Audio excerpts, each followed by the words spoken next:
اس کی حسرت ہے جسے دل سے مٹا بھی نہ سکوں، ڈھونڈنے اس کو چلا ہوں جسے پا بھی نہ سکوں۔ مہرباں ہو کے مجھے بلا لو، چاہو جس وقت، میں گیا وقت نہیں ہوں کہ پھر آ بھی نہ سکوں۔ اس نے یہ کیا کیا کہ خود اپنا دیا بجھا دیا، بچھڑی ہوا کو اور بھی دہشت زدہ بنا دیا۔ میری طلب رہی تھی مجھ سے دشمنی میں پیش پیش، ایک دن بساتے سفر پہ میں نے اسے ہرا دیا۔ فضا میں ہنکی کا احساس قدرے بڑھ رہا تھا، گہری ہوتی شام کے دھند لگے جسم میں کپ کپی دوڑا رہے تھے، مگر وہ جیسے خود اپنے آپ سے بے نیاز سی جانے کن سوچوں میں ڈوبی ہوئی تھی۔ فرزانہ بیگم کی بے حسی دیکھنے کے بعد اب وہ شاہ ولاج واپس نہیں جانا چاہتی تھی، مگر بے مثال کاٹیج میں مزید ٹھہرنا بھی انہیں اپنی انا کے خلاف لگتا تھا۔ سو شہریار صاحب کے درد کی پرواہ کیے بغیر انہوں نے واپسی کی سیٹ بک کروا لی تھی۔ ازمیر شاہ کے پاکستان آمد کے بعد احسن صاحب نے فاروق صاحب سے اپنا حصہ لیتے ہوئے بے مثال کاٹیج کے برابر ہی بنگلے کی تعمیر شروع کر دی تھی۔ عریشہ، دانیہ اور عدیلہ یہاں آ کر بہت خوش تھیں۔ تقریباً روزانہ ہی شہریار صاحب یا ڈاکٹر فرحان انہیں باہر گھمانے کے لیے لے جاتے تھے۔ ازمیر شاہ کے آنے سے اس گھر کی رونقوں میں مزید اضافہ ہو گیا تھا۔ ازمیر کی دوست شہزین خان بھی اپنے مزاج اور عادت کے باعث انہیں کافی اچھی لگی تھی۔ کہیں کچھ غلط نہیں تھا، مگر پھر بھی وہ ڈسٹرب تھیں۔ دل اور دماغ کی جنگ نے اب اندر سے انہیں تھکانا شروع کر دیا تھا۔ خود کو پتھر ثابت کرتے کرتے وہ اب چٹکنے لگی تھی۔ خدا کے سوا اور کسی کو بھی تو ان کے دل کا حال معلوم نہیں تھا، سو اندر ہی اندر سمسار ہوتے ہوئے وہ خاموشی سے چلتی رہیں۔ پچھلے 2-3 دن سے ان کی شہریار صاحب سے کوئی بات نہیں ہوئی تھی۔ ان کی تینوں بیٹیاں پہلے ہی ان سے خفگی کا اظہار کرتے ہوئے بول چال بند کیے بیٹھی تھیں۔ نورینہ بیگم کو اس وقت بہت رونا آ رہا تھا۔ وہ ان لوگوں میں سے تھی جو ٹوٹ جاتے ہیں مگر کبھی جھکنا گوارا نہیں کرتے۔ سرد موسم میں بھی گرم شال سے بے نیاز بیٹھی وہ خاموشی سے آنسو بہا رہی تھیں۔ جب کوئی تھکے تھکے قدموں سے چلتا ہوا ان کے قریب آیا اور آرام سے نیچے زمین پر بیٹھ کر اپنا سر ان کی گود میں رکھتے ہوئے پلکیں موند گیا، نورینہ بیگم اس لمحے بے حادثہ چونکی تھیں۔ کسی قدر حیرانگی کے عالم میں چونکتے ہوئے انہوں نے اپنی گود میں لیٹے ڈاکٹر فرحان خان کا نڈھال سا چہرہ دیکھا تھا۔ وہ رو رہا تھا۔ نورینہ بیگم کو اس سے نفرت نہیں تھی، بلکہ زندگی میں شاید وہ کبھی کسی سے بھی نفرت نہیں کر پائی تھیں۔ پھر بھی ڈاکٹر فرحان سے انہوں نے کبھی بات کرنا گوارا نہیں کی تھی۔ اپنی تقدیر کے ساتھ ساتھ وہ جیسے سب سے ہی خائف تھیں۔ سب ہی انہیں اپنے مجرم دکھائی دیتے تھے۔ بے مثال کاٹیج میں ایک ہفتہ قیام کے بعد ایسا پہلی بار ہوا تھا کہ فرحان نے یوں ان کے ساتھ بے تکلفی کا مظاہرہ کیا تھا۔ تبھی وہ اسد حیران ہو کر رہ گئی تھیں۔ ڈاکٹر فرحان نے شاید ان کی آنکھوں میں تیرتی حیرانی کو دیکھتے ہوئے بہت مدھم لہجے میں پوچھا تھا، آپ یہاں سے جا رہی ہیں ماما؟ ہاں۔ کیوں؟ قدرے مچل کر سر اٹھاتے ہوئے اس سے پھر پوچھا تھا، تو وہ آہستہ سے رخ پھیرتے ہوئے بولی، کیونکہ یہاں کچھ بھی میرا نہیں ہے۔ ان کے جواب پر کچھ لمحوں تک فرحان بالکل خاموش رہا تھا۔ آپ ایسا کیوں سوچتی ہیں ماما؟ قدرے توقف کے بعد اسد دھوکی لہجے میں اس سے پوچھا تھا۔ جواب میں نورینہ بیگم قطعی خاموش رہی تھیں۔ پتہ ہے ماما، میں نے ایک مدت کے بعد پاپا کو زندگی کی طرف لوٹتے دیکھا ہے۔ ان کے لب جو ہر پل جامد رہتے تھے، انہی ہونٹوں پر ایک جاندار سی مسکراہٹ رنگتی دیکھی ہے۔ آپ کہتی ہیں کہ یہاں آپ کا کوئی نہیں، جبکہ حقیقت میں آپ کے بنا یہاں کچھ بھی نہیں۔ وہ رنجیدہ لہجے میں بول رہا تھا، جبکہ نورینہ بیگم سن سے بیٹھی اس کے بھیگے ہوئے چہرے کی طرف دیکھ رہی تھی۔ ایک نظر اٹھا کر اپنے اطراف میں دیکھیے تو صحیح ماما، آپ کو ہر طرف اپنا ہی عکس جھلملاتا ہوا دکھائی دے گا۔ پلیز یقین کریں ماما، ایک مدت سے اس گھر میں کسی کی مسکراہٹ کا نور نہیں پھیلا۔ ایک عرصے سے مجھے اور پاپا کو کسی عورت کے ہاتھ کا بنا لذیذ کھانا نصیب نہیں ہوا۔ ایک مدت سے ہم دونوں باپ بیٹا دو اجنبیوں کی طرح ایک دوسرے سے نگاہیں چرائے اپنی اپنی زندگی کے مدار کے گرد گھوم رہے ہیں۔ ماما یقین کیوں نہیں کرتی آپ؟ نورینہ بیگم کی آنکھیں حیرانی سے پھیل رہی تھیں، جبکہ فرحان خان بچوں کی طرح سسک سسک کر روتے ہوئے کہہ رہے تھے، کیا ہوا جو میں نے آپ کی کوکھ سے جنم نہیں لیا؟ یہ میرا قصور تو نہیں ہے ماما، آپ کے اور پاپا کے بیچ جو جنگ چل رہی ہے اس میں میں کتنا قصوروار ہوں؟ اب کی ڈاکٹر فرحان کی آواز ہنسی روند گئی تھی۔ خوبصورت موٹی موٹی آنکھوں میں تیرتے آنسو چھپانے کے لیے اس نے بے حادثہ اپنا سر جھکایا تھا۔ میں مانتا ہوں میں آپ کا مجرم ہوں۔ آپ کی سوتن کے باطن سے جنم لینے کا گناہ سرزد ہوا ہے مجھ سے، مگر میرا بھی دل چاہتا ہے ماما کہ میں کسی کو ماں کہہ کے پکاروں، کوئی ہو جو میرے ناز اٹھائے، میری پسند کے کھانے بنا کر مجھے کھلائے، جس کی آغوش میں میں تھک کر لیٹوں تو ساری تھکن دور ہو جائے، کوئی تو ہو جو مجھ سے بھی پیار کرے۔ میں سگی سوتیلی کے چکروں کو نہیں سمجھتا، میں تو محض اتنا جانتا ہوں کہ ماں صرف ماں ہوتی ہے، جسے اپنے بچوں کی خوشی سے بڑھ کر اور کچھ بھی عزیز نہیں ہوتا۔ بہت حد تک خود کو سنبھالنے کے باوجود بھی وہ اپنے لہجے کی ٹوٹ پھوٹ کو چبا نہیں پایا تھا۔ نورینہ بیگم اب بھی ساکت سی خاموش بیٹھی تھی، تبھی وہ تھکی سی ایک نگاہ ان پر ڈالتے ہوئے آہستہ سے اٹھ کھڑا ہوا تھا۔ سوری، جذباتیت کی رو میں بہہ کر جانے میں آپ سے کیا کیا کہہ گیا، ہو سکے تو پلیز مجھے معاف کر دیجیے گا۔ نڈھال لہجے میں کہنے کے ساتھ اس نے اپنے قدم آگے بڑھائے تھے جب اچانک نورینہ بیگم نے ہاتھ بڑھا کر اس کے مضبوط بازو کو اپنی گرفت میں لے لیا۔ وہ ٹکر ٹکر حیرانگی سے اسمیر شاہ کی طرف دیکھ رہی تھی۔ دل کی دھڑکنوں کا ارتعاش گزرتے ہر لمحے کے ساتھ جیسے بڑھتا چلا جا رہا تھا۔ کیا کہنے والا تھا وہ؟ کیا وہی بات جسے سننے کے لیے اس کی سماعتیں جانے کب سے بے قرار تھیں؟ بولو اسمیر، کیا کہنا چاہتے ہو تم؟ قرار کی دنیا میں ہلچل مچی تو وہ خود ہی ویل چیئر گھسیٹتے ہوئے اس کی طرف بڑھ آئی، جو اپنے دونوں ہاتھ پینٹ کی جیبوں میں گھسائے اس سے قدرے رخ پھیرے کھڑا، کچھ کہنے یا نہ کہنے کی الجھن میں گرفتار دکھائی دے رہا تھا۔ عریشہ کی ریکویسٹ پر اس سے قدرے غائب دماغی سے پلٹ کر اس کی طرف دیکھا تھا۔ میں خود غرض نہیں ہوں عریشہ، نہ ہی میں نے کبھی محض اپنی خوشیوں کی پرواہ کی ہے۔ جانے وہ کیا کہنے کی خواہش رکھتا تھا۔ عریشہ کا دل اس لمحے بہت تیزی سے دھڑک رہا تھا۔ اب بھی میں محض اپنے دل کی خواہش پر کان نہیں دھر رہا، بلکہ بے لوث محبت کو در بدر بھٹکنے سے بچانے کے لیے اپنے دل میں پناہ دینا چاہتا ہوں۔ میں سائلہ خان سے ایکسکیوز کر رہا ہوں، اس سے یقیناً مجھ سے بہتر کوئی شخص مل جائے گا، مگر میری محبت کو میرے دل کے سوا اور کہیں پناہ نہیں ملے گی۔ تم ہی بتاؤ عریشہ، اگر میں ایسا سوچ رہا ہوں تو کیا غلط ہے؟ عریشہ اب بھی اس کے لفظوں کا صحیح مفہوم نہیں سمجھ سکی تھی، مگر پھر بھی اس کا دل بجھ گیا تھا۔ پہلا دھیان ہی اس کا شہزین خان کی طرف گیا تھا۔ شہزین خان کا اپنے شوہر سے ڈائیورس لے کر پاکستان آنا اب اسے بہت کچھ سمجھا رہا تھا۔ تبھی وہ اپنے آنسو پیتے ہوئے قدرے مدھم لہجے میں بولی تھی، تم کچھ بھی کرو اسمیر، میں کبھی تمہیں غلط نہیں سمجھ سکتی۔ تھینک یو عریشہ، مجھے معلوم تھا کہ تم ضرور میرا ساتھ دو گی، یوں ہی تو ناز نہیں کرتا میں تمہاری دوستی پر۔ وہ بے طرح خوش ہوا تھا۔ عریشہ اس لمحے محض اسے دیکھ کر رہ گئی تھی۔ پتہ ہے عریشہ، شہزین خان کی محبت میں ناکامی کے بعد میں نے قسم کھا لی تھی کہ اب دوبارہ زندگی میں کبھی کسی لڑکی کی طرف پسندیدگی کے نگاہ سے نہیں دیکھوں گا، لیکن محبت کب چپکے میرے دل میں آ پہنچی مجھے خبر نہ ہو سکی۔ اب اس کے چہرے پہ پہلے جیسا اضطراب نہیں تھا، تاہم عریشہ اب بھی یک ٹک محویت کے عالم میں اس کے چہرے کی طرف دیکھ رہی تھی۔ ایک سوال پوچھوں اسمیر، سچ سچ جواب دو گے؟ اس سے پہلے کہ اسمیر شاہ اس سے کچھ اور کہتا، وہ درمیان میں ہی بول پڑی۔ جواباً اسمیر شاہ اس کے قریب ہی ٹخنوں کے بل بیٹھ کر اس کی طرف دیکھنے لگا تھا۔ پوچھو۔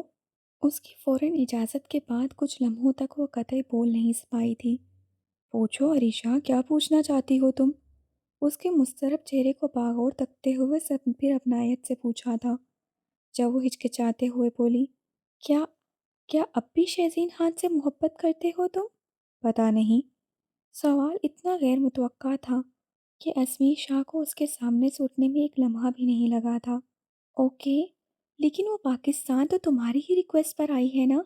دل میں جو وہم تھا وہ کسی طور سے ختم ہونے والا نہیں تھا، تاہم اسمیر شاہ کے لیے یہ موضوع کسی بھی طرح سے دلچسپی کا باعث نہیں تھا، لہٰذا وہ ہاتھ سے تھکے تھکے سے انداز میں ایک گہری سانس خنک فضا کے سپرد کرتے ہوئے آہستہ سے اس بات میں سر ہلا کر اگلے ہی کچھ لمحوں میں وہاں سے چلا آیا۔ تو عریشہ خان کا درد جیسے پہلے سے زیادہ بڑھ گیا۔ اپنے شفاف ہاتھوں کی لکیروں پر ایک خالی خالی سی نگاہ ڈالتے ہوئے وہ بے طرح اداس ہو کر رہ گئی تھی۔ نورینہ بیگم کی آنکھوں میں تیرتے موٹے موٹے آنسو ڈاکٹر فرحان کو خاصا حیران کر گئے تھے۔ وہ بھی جھلملاتی ہوئی نگاہوں سے اس کی طرف دیکھ رہی تھیں۔ یکایک ان کی آنکھوں سے کئی آنسو ایک ساتھ پھسل کر ان کی گریبان میں جذب ہو گئے تھے۔ تبھی انہوں نے اپنے دونوں ہاتھ پھیلا کر جیسے فرحان کو گود میں سمیٹنا چاہا تھا۔ بے شک وہ آج ہار گئی تھیں۔ زندگی بھر اپنی خودہاستہ انا کے خول میں بند رہنے والی وہ عورت زندگی کے اس موڑ پر ہاری بھی تو ایک ایسے رشتے سے جو اس کے لیے سوتیلا تھا۔ ڈاکٹر فرحان کی آنکھیں اب بھی حیرت سے پھیلی ہوئی تھیں، جبکہ نورینہ بیگم کے اٹھے ہوئے بازو اب بھی اسے خود میں سمیٹ لینے کے لیے بے قرار تھے۔ تب وہ سرشاری سے لپکتے ہوئے ان کی طرف بڑھے اور بے آہستہ اپنا سر ان کی گود میں رکھتے ہوئے سسک اٹھے۔ آئی لو یو ماما، جذبات سے بھوجل آواز میں انہوں نے کہا تھا۔ جواب میں نورینہ بیگم بھرپور اپنائیت سے ان کا چہرہ اپنے ہاتھوں میں اٹھاتے ہوئے اس کی کشیدہ پیشانی چوم کر بولی، سچ مچ؟ ہاں جی۔ نم نم سی آنکھوں سے ان کی طرف دیکھتے ہوئے اس نے فوراً اس بات میں سر ہلایا تھا۔ لو یو ٹو میری جان۔ لمحوں میں ممتا کا حسین روپ دیکھنے کو ملا تھا جس پر اسے قطعی یقین نہیں آ رہا تھا۔ سوئے کیوں نہیں ابھی تک؟ اور یہ چہرہ کیوں گرم ہو رہا ہے تمہارا؟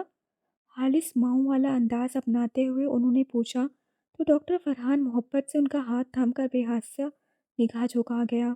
کچھ نہیں ماما، بس یوں ہی صبح پاپا نے بتایا کہ آپ لاہور واپس جا رہی ہیں تو عجیب سی اداسی اتر آئی دل میں۔ دن بھر سے سر میں درد ہو رہا ہے، اب بھی نیند نہیں آ رہی تھی۔ کھڑکی سے آپ کو یہاں بیٹھے دیکھا تو خود کو آپ کے پاس آنے سے روک نہیں پایا۔ ماما اب تو آپ کہیں نہیں جائیں گی نا؟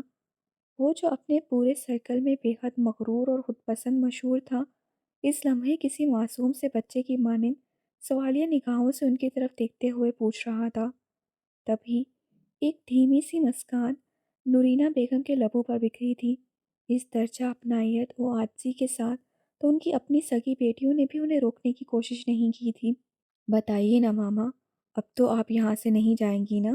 بچوں کا سا انداز اپناتے ہوئے اس نے نورینہ بیگم کا گھٹنا ہلایا تھا، جب وہ مسکرا کر اس کے گال پر ہاتھ رکھتے ہوئے بولی، اوکے نہیں جاؤں گی، بس خوش؟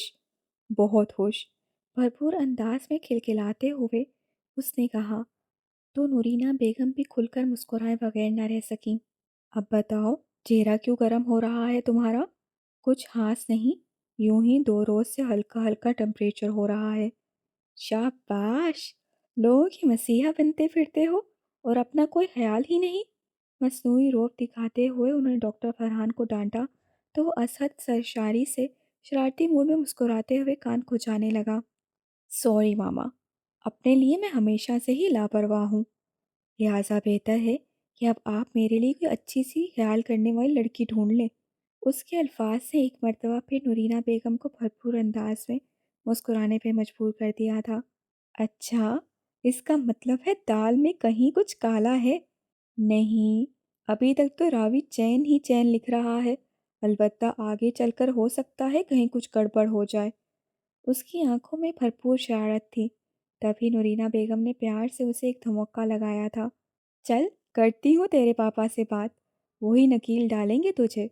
اس بار کھل کر مسکرانے کی باری ڈاکٹر فرحان خان کی تھی۔ تھینکس ماما، تھینک یو سو مچ۔ جگمگاتی نگاہوں میں اسحد تشکر لیے اس نے پھر سے نورینہ بیگم کے ہاتھ تھامے تھے، جب وہ بھی اپنائیت سے اس کی پیشانی چومتے ہوئے وہاں سے اٹھ کھڑی ہوئیں۔ اگلی صبح ناشتے کی میز پر سب کے لیے ہی ایک بہت ہی بڑا سرپرائز تیار تھا۔ شہریار صاحب اپنی محسوس سیٹ سنبھالے اخبار کی موٹی موٹی سرخیوں پر نظر دوڑا رہے تھے، جبکہ عریشہ، عدیلہ اور دانیہ حسب معمول خاصی رغبت سے اپنی اپنی پسند کا ناشتہ سامنے رکھی پٹاپٹ بول رہی تھیں۔ ہر روز کی طرح آج بھی نورینہ بیگم نے ناشتے کی ٹیبل پر آ کر ان سب کے ساتھ بیٹھنا گوارا نہیں کیا تھا۔ ڈاکٹر فرحان جو روزانہ ناشتے کے دوران ان سب سے خوب ہلا گلا کیا کرتا تھا، آج وہ بھی خاموش بیٹھا تھا۔ تبھی عریشہ اس سے پوچھے بغیر نہ رہ سکی، فرحان بھائی، خیر تو ہے؟ آج ناشتہ نہیں کرنا کیا؟ نہیں، آج فرحان بھیا نے چپ شا کا روزہ رکھ لیا ہے کیوں فرحان بھیا، میں درست کہہ رہی ہوں نا؟ شہریار صاحب نے اس لمحے بے آستہ اخبار سے نظریں ہٹا کر اس کی طرف دیکھا تھا۔ خیریت تو ہے فرحان بھیا؟ پھر سے پاپا سے ڈانٹ پڑ گئی کیا؟ تانیہ نے بھی شرارتی نگاہوں سے اس کی طرف دیکھتے ہوئے گفتگو میں حصہ لیا تھا۔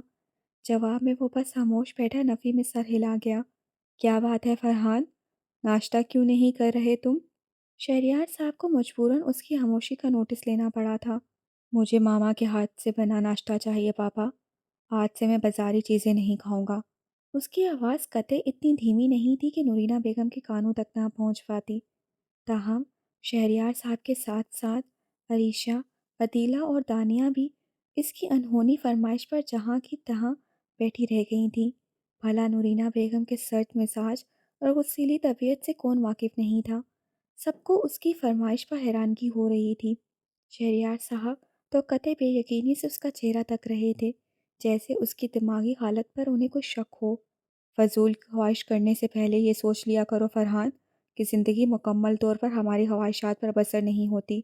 ان کے چہرے پہ ہلکی سے خفگی کے اثار تھے، جن کے باعث فرحان کا چہرہ قطرے جھک گیا تھا۔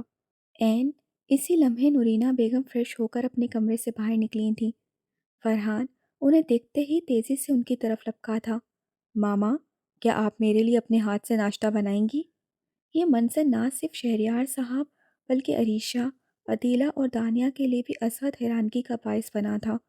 شہریار صاحب بے آستہ ہی اپنی سیٹ سے کھڑے ہوئے تھے۔ عریشہ، دانیہ اور عدیلہ کے ہاتھ بھی رک گئے تھے۔ تبھی نورینہ بیگم نے مسکرا کر فرحان کی طرف دیکھتے ہوئے پوچھا تھا، کیا چاہیے میرے بیٹے کو ناشتے میں؟ شہریار صاحب اور عریشہ وغیرہ کے لیے الفاظ ازحد حیرت کا باعث بنے تھے۔ سبھی کی آنکھیں یوں حیرانی سے پھیلی ہوئی تھیں، گویا انہیں اپنی بصارتوں پر یقین نہ آ رہا ہو۔ ماما، مجھے مزیدار سا پراٹھا بنا کر دینا پلیز۔ ٹھیک ہے، اور کچھ چاہیے تو وہ بھی بتا دو۔ اب کے سبھی لوگ بے ہوش ہوتے ہوتے بچے تھے، خصوصاً شہریار صاحب کا تو حال دیکھنے کے لائق تھا۔ اتنی حیرانگی تو شاید انہیں دریا کے الٹا بہنے پر بھی نہ ہوتی، جتنی حیرانگی اس وقت انہیں نورینہ بیگم کا بدلا ہوا رویہ دیکھ کر ہو رہی تھی۔ فرحان کچن میں گھسا فرمائش کر کر کے ان سے اپنا ناشتہ بنوا رہا تھا، جبکہ عریشہ، دانیہ اور عدیلہ تینوں حیرت سے گم کھڑی بے یقینی سے سوالیہ نگاہوں سے شہریار صاحب کی طرف دیکھ رہی تھیں، جنہیں خود موجودہ حقیقت کا کسی طور یقین نہیں آ رہا تھا۔ اگلی صبح تمکین رضا کی آنکھ کھلی تو اس کا سر خاصا بھاری ہو رہا تھا۔ ریچھ کمرے میں نہیں تھا، لہٰذا وہ دوبارہ پلکیں موند کر لحاف میں منہ چھپا گئی تھی۔ ذہن کے واجدان میں ایک مرتبہ پھر انشا احمد کا تلخ لہجہ بازگشت کرنے لگا تھا۔ ہاں، میں کہہ رہی ہوں یہ سب کیوں برا لگ رہا ہے؟ مجھے بھی برا لگا ہے۔ بیکار میں شزا کو الزام دے رہی تھی، جبکہ اصل قصوروار تو تم ہو۔ تبھی قدرت نے تمہیں عشر کی اولاد سے محروم رکھا، جبکہ شزا اسی کے بچے کی ماں بنی مفت میں خوار ہو رہی ہے۔ اس لمحے اس کا دل جیسے کٹ رہا تھا۔ عشر کے بارے میں اس نہج پر کچھ بھی غلط سوچنا اس کے لیے محال تھا، لہٰذا آنکھوں پر بازو رکھ کے چپ چاپ لیٹی آنسو بہاتی رہی۔ تھوڑی دیر پہلے ہی رخسانہ بیگم آ کر اس سے کافی پیار کر کے گئی تھیں۔ حسن ملاج کے دیگر لوگوں کو اس نے اپنی طبیعت کے متعلق کچھ بھی بتانا مناسب نہیں سمجھا تھا، لہٰذا وہاں سے ابھی تک کوئی اس کی خبر گیری کرنے نہیں آیا تھا۔ وہ انہیں اپنی وجہ سے دوبارہ پریشان کرنا بھی نہیں چاہتی تھی، لہٰذا ابھی تک خاموش تھی۔ تھوڑی دیر میں عریش فریش ہو کر کمرے میں آیا تو وہ رخ موڑے ہنوز سوں سوں کر رہی تھی، لہٰذا وہ سست روئی سے چلتا ہوا اس کے قریب ہی بیڈ پر آ کر بیٹھ گیا۔ تمکین، جی؟ عریش کی نرم پکار پر فوراً آنسو رگڑتے ہوئے وہ اس کی طرف متوجہ ہوئی تھی۔ بس کرو نا، اور کتنا روگی تم؟ اب اسے کیا بتاتا کہ اس کے رونے سے وہ خود کتنی تکلیف میں تھا۔ سوری۔ خوبصورت آنکھیں مسلسل رگڑنے سے سرخ ہو رہی تھیں جب اس سے نگاہیں جھکا کر رخ پھیرتے ہوئے آہستگی سے کہا تھا، اٹس اوکے، اس میں سوری کرنے والی کیا بات ہے؟ نگاہیں چرا کر سائڈ ٹیبل پر رکھی دوائیوں کو الٹ پلٹ کرتے ہوئے اس نے کہا تھا، تمکین، آج کی فلائٹ سے میں یوکے جا رہا ہوں، بہت ضروری میٹنگ ہے، شاید واپسی میں ایک ہفتہ لگ جائے، تب تک تم حسن علاج میں رہنا اور اپنا بہت خیال رکھنا۔ دعاؤں کے ساتھ چھیڑ چھاڑ کرتے ہوئے وہ کہہ رہا تھا۔ جواب میں تمکین محض خاموشی سے اس کی طرف دیکھتے ہوئے اس بات میں سر ہلا گئی۔ اچانک پروگرام بنا ہے؟ کل تک تو آپ کا ایسا کوئی ارادہ نہیں تھا۔ اس کی آواز خاصی دھیمی تھی۔ ہاں، اچانک میٹنگ ارینج ہوئی ہے، لیکن میں وہاں جا کر بھی پل پل تم سے رابطے میں رہوں گا۔ ٹھیک ہے؟ ٹھیک ہے، جیسے آپ چاہیں۔ اس بار تمکین نے نگاہیں پھیرنے کے ساتھ ساتھ رخ بھی پھیر لیا تھا۔ اس کا سر جیسے درد کی شدت سے پھٹ رہا تھا۔ کیا تھی وہ؟ اور فقط ایک شخص کی محبت میں کیا ہو کر رہ گئی تھی؟ صاف ستھری پاکیزہ محبت کر کے بھی اسے بدلے میں سوائے آنسوں کے اور کچھ نہ ملا تھا۔ عشق، محبت، دوستی، ان تمام جذبوں کا حسن اور لطف صرف مردوں کے لیے ہوتا ہے۔ عورتوں کو تو کسی بھی رشتے سے سوائے درد اور آزمائشوں کے اور کچھ نہیں ملتا۔ اسے کوئی اختیار نہیں ہوتا کہ وہ اپنی آنکھوں میں پنپتے سنہری خوابوں کی تعبیریں ڈھونڈے۔ وہ اپنی مرضی سے من چاہے خواب دیکھ سکتی ہے، مگر ان خوابوں کی تعبیر نہیں پا سکتی۔ کوئی بھی مرد کسی بھی عورت کو صرف خواب دیتا ہے، تعبیریں نہیں۔ کوئی بھی عورت اگر اپنی آنکھوں میں پلتے سنہری خوابوں کی تعبیر ڈھونڈنے نکل پڑے تو بدلے میں سوائے آنسوں اور خواری کے اس کے ہاتھ میں کچھ نہیں آتا۔ وہ بھی اس کوشش میں خود کو گوا بیٹھی تھی، لہٰذا اپنے ہی کھو جانے پر آنسو بہا رہی تھی۔ بیتے ہوئے لمحوں میں اپنا عکس تلاش کرنے کی کوشش کر رہی تھی۔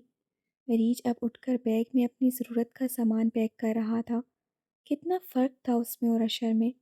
وہ جو اس سے جنونی محبت کا دعوے دار تھا، کبھی اس کا دکھ درد محسوس نہیں کر سکا تھا، جبکہ اریج جس سے وہ محض ضرورت کے لیے ملی تھی، اس کا کتنا خیال رکھ رہا تھا۔ اپنی طرف سے کوئی ایک دکھ بھی وہ اس کی طرف نہیں آنے دے رہا تھا۔ نہ جانے آنے والا وقت اپنے دامن میں ان کے لیے کیا سمیٹ کر لانے والا تھا۔ اپنا بیگ تیار کرنے کے بعد ریش نے اس کے ضروری سامان اور کپڑوں کی پیکنگ بھی کی تھی۔ دوپہر کے قریب وہ اسے حسن ملاد چھوڑ کر کچھ دیر وہیں ٹھہرنے کے بعد وہاں سے رخصت ہو گیا تھا۔ تاہم جاتے ہوئے بھی وہ اسے اپنا خیال رکھنے کی تاکید کرنا نہیں بھولا تھا۔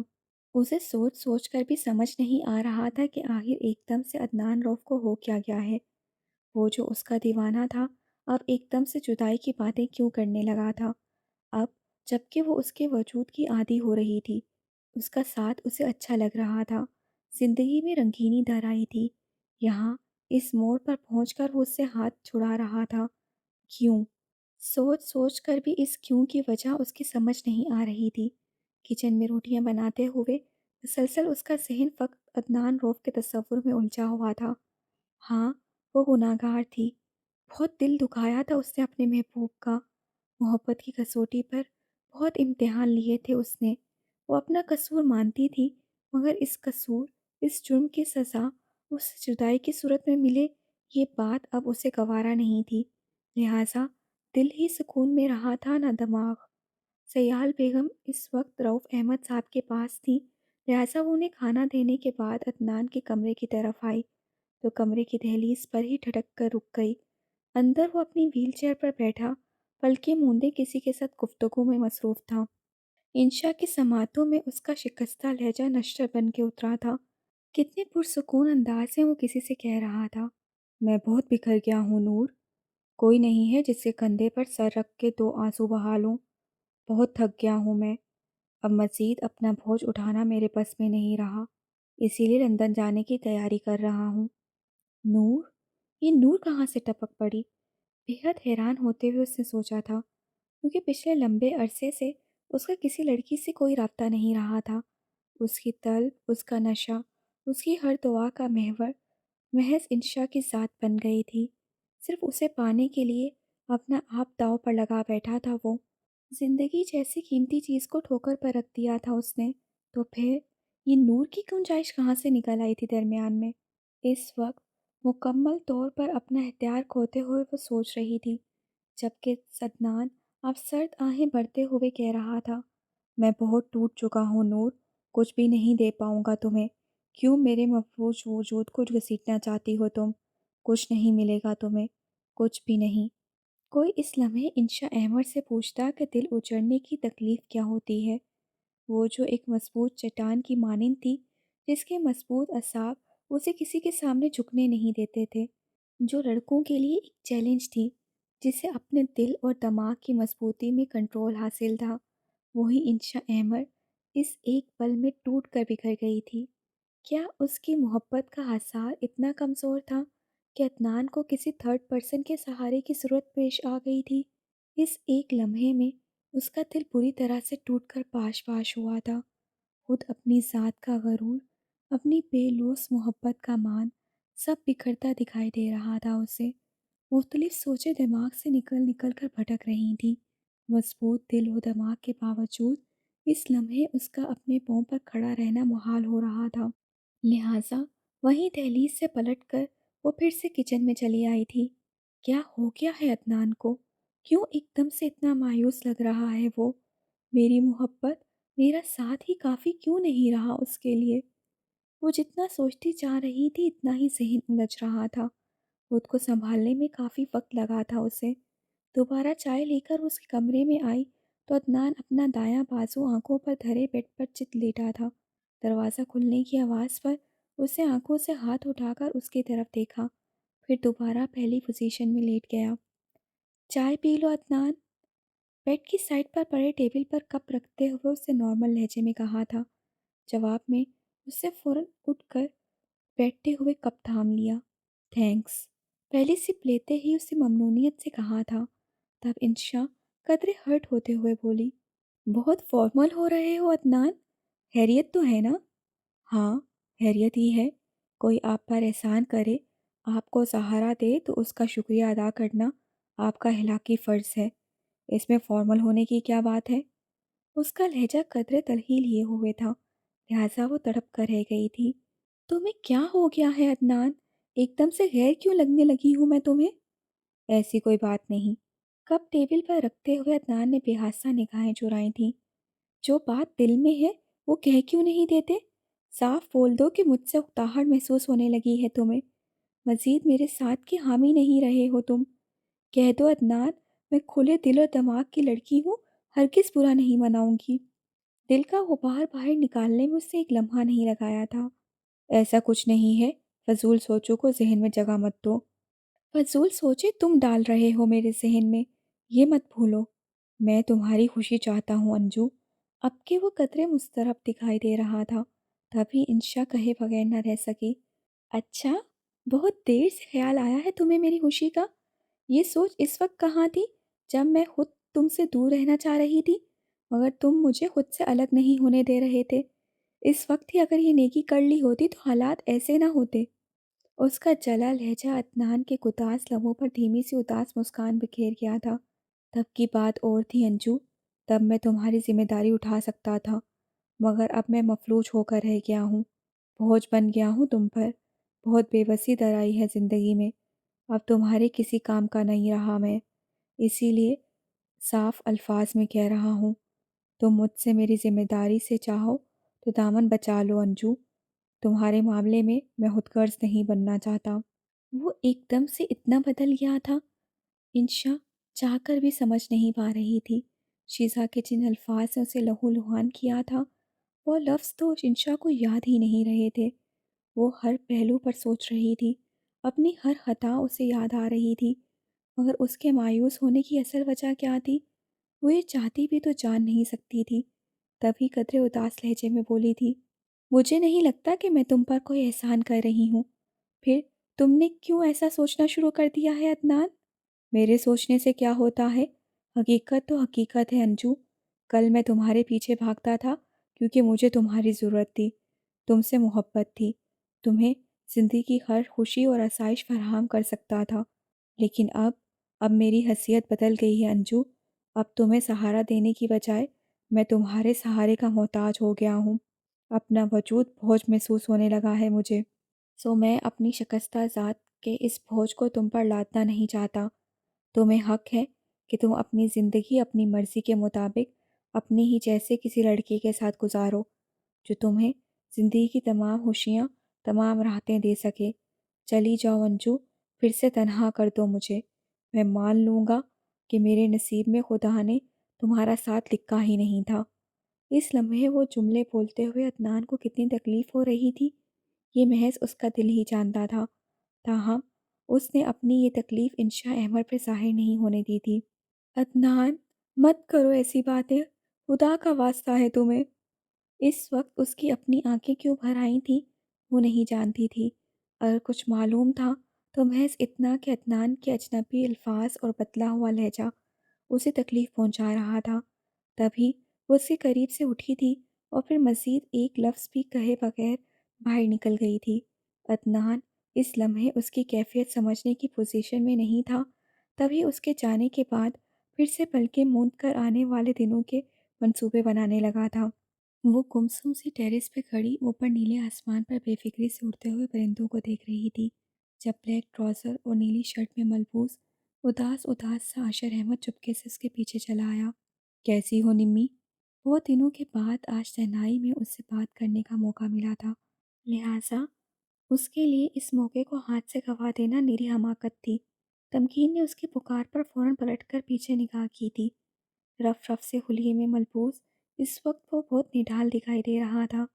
تبھی وہ ایک سرسری نگاہ اس پر ڈالنے کے بعد فوراً ہی روح پھیرتے ہوئے بولی، ٹھیک ہوں؟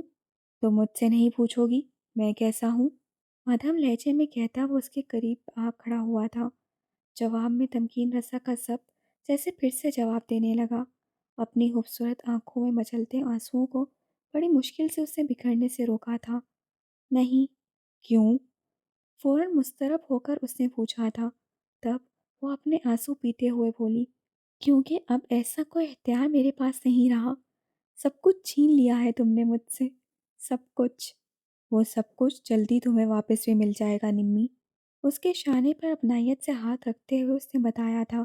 جب وہ تنفر سے اس کا ہاتھ پرے جھٹکتے ہوئے بولی، ہرگز نہیں، اب میں تمہیں اپنے احساسات کے ساتھ نہیں کھیلنے دوں گی اشر۔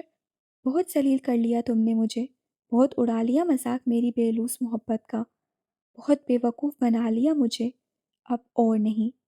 شٹ اپ نیمی، تم اب بھی بکواس کے سوا اور کچھ نہیں کر رہی ہو۔ لمحے میں ہی وہ سلگ اٹھا تھا، پھر اگلے ہی لمحے تمکین کی خاموشی پر اسے اپنے لہجے کی کراہتی کا احساس ہوا تو وہ گہری سانس حنک فضا کے سپرد کرتے ہوئے بولا، سوری نمی، تمہیں کھو دینے کے بعد میرے حواس کنٹرول میں نہیں رہے ہیں۔ تمکین کے لب اب بھی خاموش ہی رہے تھے، تاہم اس کا دل کٹ رہا تھا۔ لگ بھگ ایسی ہی کیفیت اس وقت اشر کی تھی۔ نمی، میں نے اریج سے بات کر لی ہے، وہ جلد ہی تمہیں ڈائیورس دے دے گا، پھر ہم دوبارہ ایک ہو جائیں گے۔ وہ بات جو اس کے اندر تک دراڑ ڈال گئی تھی، وہی بات اشر پھر سے دہرا رہا تھا، اور کتنے فخر کے ساتھ دہرا رہا تھا۔ اس لمحے تمکین رسا کا شدت سے دل چاہا تھا کہ وہ اس کا خوبصورت چہرہ تھپڑوں سے سرخ کر دے، تاہم وہ خود پر کنٹرول کیے اپنے آنسوؤں اور غصے کو پیتی رہی تھی۔ تم بھی یہی چاہتی ہو نا نمی؟ مقناطیسی نگاہوں میں عجیب سی آس لیے اس بار اس نے پوچھا تھا۔ جواب میں وہ جیسے پھٹ پڑی، نہیں، میں ایسا کچھ نہیں چاہتی جو تم چاہتے ہو۔ سنا تم نے؟ اور کتنا تماشا بناؤ گے میرا، کتنی بار ذلیل و خوار کرو گے مجھے؟ تم سمجھتے کیا ہو مجھے؟ میں کوئی کھلونا ہوں جس سے تم بار بار کھیلو گے اور توڑ دو گے؟ نہیں اشر، میں کھلونا نہیں ہوں۔ وہ اس کے سامنے کمزور پڑنا نہیں چاہتی تھی مگر رو پڑی۔ اور کتنا ادھیڑو گے مجھے؟ کیوں ہر بار صرف اپنے لیے ہی سوچتے ہو تم؟ میری عزت، میری خودداری کوئی معنی نہیں رکھتی تمہارے لیے؟ بولو، جواب دو مجھے، کیا سمجھتے ہو تم؟ یہ سب بہت آسان ہے، تم جب چاہو گے بنا میرے کسی قصور کے بھری محفل میں بے آبرو کر دو گے مجھے، اور جب چاہو گے پھر سے حاصل کر لو گے۔ کبھی نہیں اشر احمد صاحب، تمکین رضا اتنی سستی نہیں ہے۔ یہ سچ ہے کہ میں نے تم سے پیار کیا ہے، عمر تمہارے ہی سنگ جینے کے خواب دیکھے ہیں، مگر ان خوابوں کی بہت بڑی قیمت چکا چکی ہوں میں۔ تم سے محبت کرنے کی بہت بھیانک سزا مل گئی ہے۔ خدارا اب میری زندگی میں مداخلت مت کرو، سکون سے جینے دو مجھے پلیز۔ اس وقت روتی ہوئی تمکین اس کا چین و قرار دھرم بھرم کر گئی تھی۔ تبھی وہ اس کے ہاتھ تھامتے ہوئے خود بھی نم لہجے میں بولا تھا، آئی ایم سوری نمی، جذبات میں آ کر جو قدم میں اٹھا چکا ہوں اس پر بہت پشیمانی ہے مجھے۔ میں اس حقیقت کو تسلیم نہیں کر پا رہا ہوں کہ تم میرے علاوہ بھی کسی کی ہو سکتی ہو۔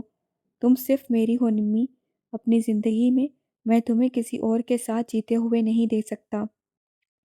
یہ تمہیں پہلے سوچنا چاہیے تھا اشر، اب پانی پل کے نیچے سے گزر چکا ہے، لہٰذا بہتر ہے تم اب شیزا کے متعلق ہی سوچو۔ مجھے اس فسادی لڑکی کے متعلق کچھ بھی نہیں سوچنا۔ شزا کے ذکر پر اس نے بدمزہ ہوتے ہوئے رخ پھیرا تھا۔ واؤ، تمہارا بھی جواب نہیں اشر۔ ابھی جس لڑکی کے متعلق تم سوچنا بھی گوارا نہیں کرتے، اسی لڑکی کے ساتھ تم نے اس وقت غلط کا تعلق قائم کیا تھا جب وہ تمہارے نکاح میں بھی نہیں تھی۔ تم نے کسی کو نہیں بتایا، مگر میں جانتی ہوں کہ تم نے اپنا گناہ چھپانے کے لیے اس سے شادی کا ڈھونگ رچایا۔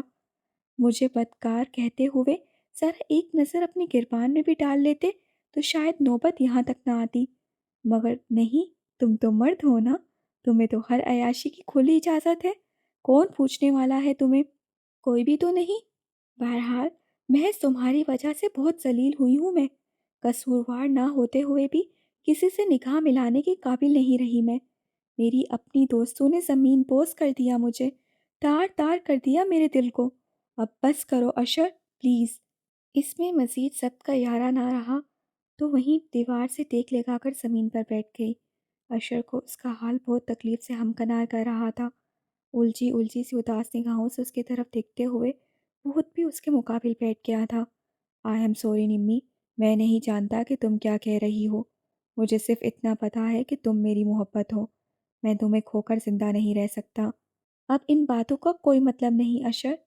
کیوں کوئی مطلب نہیں ہے ان باتوں کا؟ تم کیا سمجھتی ہو میں کوئی بکواس کر رہا ہوں؟ کان کھول کر سن لو نمی، اگر میں نے تمہیں پھر سے حاصل نہیں کیا تو میں زندہ بھی نہیں رہوں گا۔ سنا تم نے؟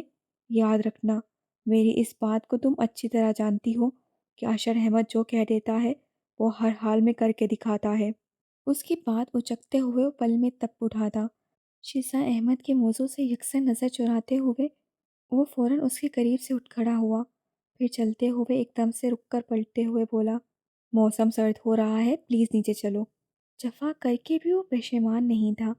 جن باتوں کو سوچ سوچ کر تمکین کا دماغ پھٹنے کو تیار ہو رہا تھا، وہی باتیں اشر کے رویوں سے سچ ثابت ہو گئی تھیں۔ اس وقت تمکین کو محض تنہائی مطلوب تھی۔ اشر کا چہرہ دیکھنا بھی گوارا نہیں ہو رہا تھا، اس لیے اس کی نصیحت کو سنی انسنی کرتے ہوئے وہ وہیں گھٹنوں میں منہ چھپا کر بیٹھ گئی۔ حالات نے عجیب دوراہے پر لا کھڑا کیا تھا اسے۔ کیسی عجیب بے بسی تھی کہ وہ اشر احمد کو پھر سے پانا بھی نہیں چاہتی تھی اور اسے ہمیشہ کے لیے کھو دینے کا حوصلہ بھی نہیں تھا اس میں۔ شہریار صاحب اور ان کی تینوں بیٹیاں نورینہ بیگم کی تبدیلی پر حد درجہ حیران اور مسرور تھیں، خاص طور پر عریشہ کی ہوشی تو دیکھنے سے تعلق رکھتی تھی۔ شہریار صاحب کو تو یقین نہیں آ رہا تھا کہ وہ ڈاکٹر فرحان کو قبول کر چکی ہیں، اسے اپنا بیٹا مان کر دل سے اپنا چکی ہیں۔ نورینہ بیگم نے نہ صرف اپنے ہاتھوں سے اس کے لیے ناشتہ تیار کیا تھا بلکہ اپنے پاس بٹھا کر اسے کھلا بھی رہی تھیں۔ کتنا دل فریب نظارہ تھا یہ، بالکل ایک خواب جیسا۔ اس وقت وہ کتنے مسرور تھے کوئی نہیں جان سکتا تھا۔ انہیں مہویت سے کچن کی طرف دیکھتے پا کر عدیلہ چپکے سے اپنی سیٹ سے اٹھ کر ان کے پاس آئی تھی۔ پاپا دیکھیے، ماما فرحان بھیا پر کتنا پیار لٹا رہی ہیں، جب وہ انہیں اپنا سکتی ہیں تو آپ کو بھی معاف کیوں نہیں کر سکتی؟ اس کی آواز بہت زیادہ بلند نہیں تھی۔ جی پاپا، عدیلہ بالکل ٹھیک کہہ رہی ہے، ماما کو آپ سے ناراضگی بھی ختم کرنی پڑے گی۔ دانیہ بھی عدیلہ کی بات سن کر فوراً اس کے قریب کھسک آئی تھی۔ تبھی شہریار صاحب کے لبوں پر بڑی آسودہ سے مسکراہٹ بکھری تھی۔ خوبصورت آنکھوں میں جانے کیسی کیسی تمنائیں ہلکورے لے رہی تھیں۔ وہ اچھی طرح سے جانتے تھے نورینہ بیگم کی ضد کو۔ وہ عورت جو جھک جانے پر ٹوٹ جانے کو ترجیح دیتی تھی، اس عورت کے دل سے برسوں کی جمی ہوئی بدگمانیوں کی گرد کو صاف کرنا آسان نہیں تھا۔ بہت مشکل جنگ تھی یہ، جسے وہ پچھلے 17-18 سال سے لڑ رہے تھے اور مسلسل ہار رہے تھے۔ محبت انسان کو کیسے بربس کر کے زمین چٹاتی ہے، یہ کوئی شہریار جاوید صاحب سے پوچھتا۔ ان کی جگہ اگر کوئی بھی عام سا مرد ہوتا تو کب سے اپنی ناراض محبت کو بھلا کر دوبارہ اپنے گھر اور دل کو آباد کر چکا ہوتا، مگر ان کے لیے یہ ممکن نہیں تھا۔ جس دل کو وہ نورینہ بیگم کا مسکن بنا چکے تھے، وہاں کسی اور کو آباد کرنا انہیں گوارا نہیں تھا، سو وہ اب تک اپنی ہار کے حصار میں مقید تھے۔ تاحال ملول رہنا ان کی عادت بن چکا تھا۔ عریشہ کن اکھیوں سے ان کے اداس چہرے کو دیکھتے ہوئے دھیمے سے مسکرائی تھی۔ پاپا، اگر آپ اجازت دیں تو میں ماما کے دل میں پھر سے آپ کی محبت جگانے کے لیے قیمتی آئیڈیا پیش کر سکتی ہوں۔ اس کی آنکھوں میں شرارت تھی۔ شہریار صاحب، اس لمحے بے آستہ اس کی طرف دیکھتے ہوئے چونکے تھے۔ اپنی اس بیٹی کی ذہانت پر انہیں شروع سے ہی بہت فخر تھا، لہٰذا اب بھی دھیمے سے مسکرا کر امید افزا نگاہوں سے اس کی طرف دیکھتے ہوئے پوچھا تھا، اچھا وہ کیسے؟ وہ ایسے پاپا کہ آپ ماما کی توجہ اپنی جانب مبذول کروانے کے لیے جھوٹ موٹ بیمار ہونے کا ڈرامہ کریں گے۔ اس ڈرامے میں ہم لوگ بھی بھرپور طریقے سے آپ کا ساتھ دیں گے۔ سب جانتے ہیں پاپا، ماما بھی آپ سے بہت پیار کرتی ہیں، بس اپنی بے نیاز طبیعت کے باعث یوں ہی ستا رہی ہیں آپ کو۔ لہٰذا جب آپ کو بیمار دیکھیں گی تو فوراً ان کا دل پگھل جائے گا اور یوں آپ انہیں پچھلی تمام کہانی سنا کر ان کی بدگمانیاں دور کر سکیں گے۔ کیسا؟ زبردست! اس کے نایاب آئیڈیے پر دانیہ اور دیلا دونوں خوشی سے اچھلی تھیں، جبکہ شہریار صاحب نے اسے توصیفی نگاہوں سے دیکھتے ہوئے اس کی ذہانت کی تعریف کی تھی۔ اچھا آئیڈیا ہے، لیکن تمہارے اچھے دماغ میں بڑی دیر سے آیا ہے، وہ زیر لب مسکراتے ہوئے بولے تھے، جب وہ کھلکھلاتے ہوئے بولی، خیر ہے پاپا، دیر آئے درست آئے۔ یہ تو ہے، لیکن اتنا اچھا آئیڈیا تمہارے چھوٹے سے دماغ میں آیا کیسے؟